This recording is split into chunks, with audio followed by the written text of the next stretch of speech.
اللہ تعالیٰ سے مانگا کرو اور باتیں کیا کرو. باتیں کرنے کے معنی یہ کہ جو تمہارے دل میں آ رہا ہے بے تکلفی سے اللہ تعالیٰ سے کہا کرو, بے تکلفی سے. یا اللہ میاں آپ میرا یہ کام کر دیجئے.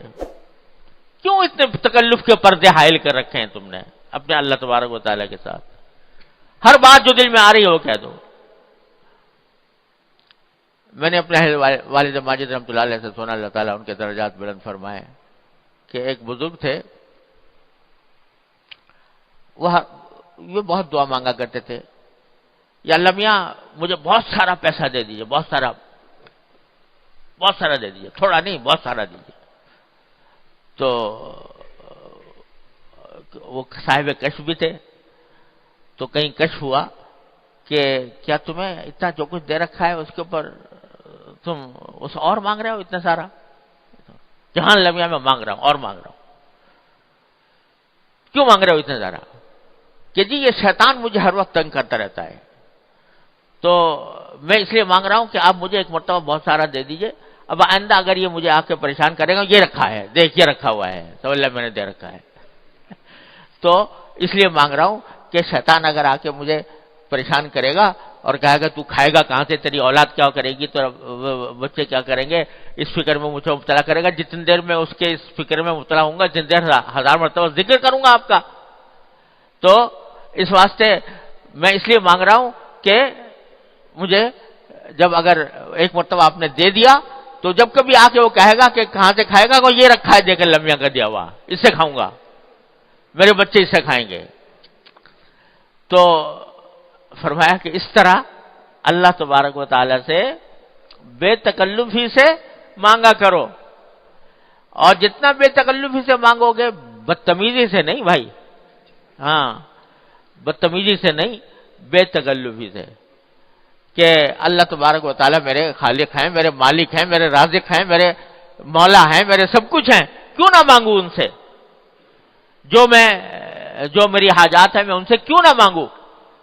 تو بے تکلفی سے مانگو, بدتمیزی نہ ہو, تو یہ کیا ہوگا, اللہ تعالیٰ کو بھی یہ ادائیں پسند آ جاتی ہیں, بے تکلفی کی ادائیں ہیں, اور اس کے نتیجے میں اللہ تبارک و تعالیٰ کے ساتھ تعلق اور مضبوط ہوتا ہے, مضبوط ہوتا ہے اللہ تبارک و تعالیٰ کے ساتھ تعلق.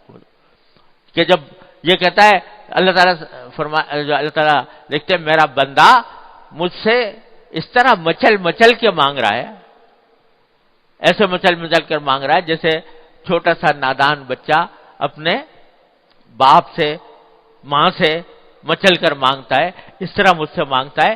تو پھر اللہ تبارک و تعالیٰ تو ماں باپ سے کہیں زیادہ شفیق, کہیں زیادہ مہربان, لہذا وہ اس کی اس اداؤں کو بھی پسند فرماتے ہیں, اور اس اداؤں کے اوپر بھی مزید نوازش ہوتی ہے.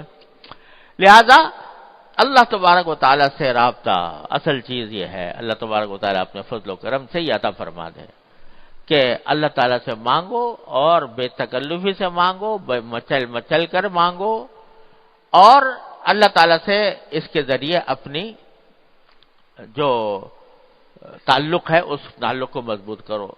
ہمارے حضرت والا قدس اللہ تعالیٰ سے فرمایا کرتے تھے, پہلے بھی عرض کیا, کہ سارے قرآن کا خلاصہ وہ فرماتے ہیں سورہ فاتحہ, اور سورہ فاتحہ کا خلاصہ ایاک نعبد و ایاک نستعین. اے اللہ ہم آپ ہی کی عبادت کرتے ہیں, آپ ہی سے مانگتے ہیں. پہلے ہی دن کہلوا لیا یہ قرآن کریم میں, پہلے ہی سورت میں یہ بات کہلوا لی بندے سے, اور صرف نے کہلوا نہیں لی, کہا 5 مرتبہ, کہا 5 مرتبہ نہیں, کتنی مرتبہ ہو گئی, ہر رکعت میں ہوتی ہے, کوئی رکعت اس سے خالی نہیں. تو کتنی رکعتیں روزانہ ہوتی ہیں, اتنی مرتبہ کہلوا رہے ہیں اللہ میاں. کیوں کہلوا رہے ہیں, کیوں کہلوا رہے ہیں یہ ایاک نعبد و ایاک نستعین؟ ارے اس لیے کہلوا رہے ہیں تاکہ اس پر عمل کرو, مانگو اس سے, ہر چیز مانگو اللہ تبارک و تعالیٰ سے. ہمارے حضرت والا اللہ تعالیٰ کے درجات میں فرمایا کرتے تھے کہ دیکھو سارا قرآن بھرا ہوا, ان اللہ علی کل شیء قدیر, ان اللہ علی کل شیء قدیر, ان اللہ علی کل شیء قدیر. اللہ تعالیٰ ہر چیز پر قادر ہے. یہ جملہ بار بار دہرایا گیا ہے قرآن کریم میں. کیوں؟ محض اللہ تعالیٰ اپنے تعریف بیان کرنے کے لیے، اللہ تعالیٰ کو کسی کی تعریف کی حاجت نہیں. یہ اسے بیان کیا گیا ہے تاکہ تم اس کی قدرت کا واسطہ دے کر مانگو اس سے. اے اللہ آپ ہر چیز پر قادر ہیں، اے اللہ آپ رحیم ہیں، آپ کریم ہیں، آپ رحمان ہیں، آپ ہمارے پیدا کرنے والے ہیں، آپ ہمارے رازق ہیں، آپ ہمارے خالق ہیں. تو اللہ اور ہر چیز پر قادر ہے، تو میں آپ سے مانگ رہا ہوں، مجھے دیجیے.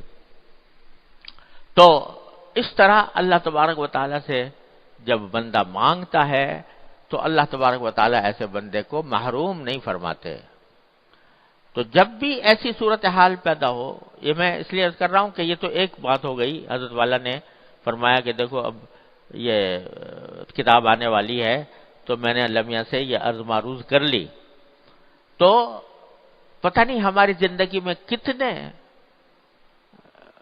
واقعات ایسے پیش آ رہے ہوتے ہیں کہ اس میں ہر لمحے پر اللہ تعالیٰ کی توفیق کی ضرورت ہوتی ہے، اس کی پناہ کی ضرورت ہوتی ہے.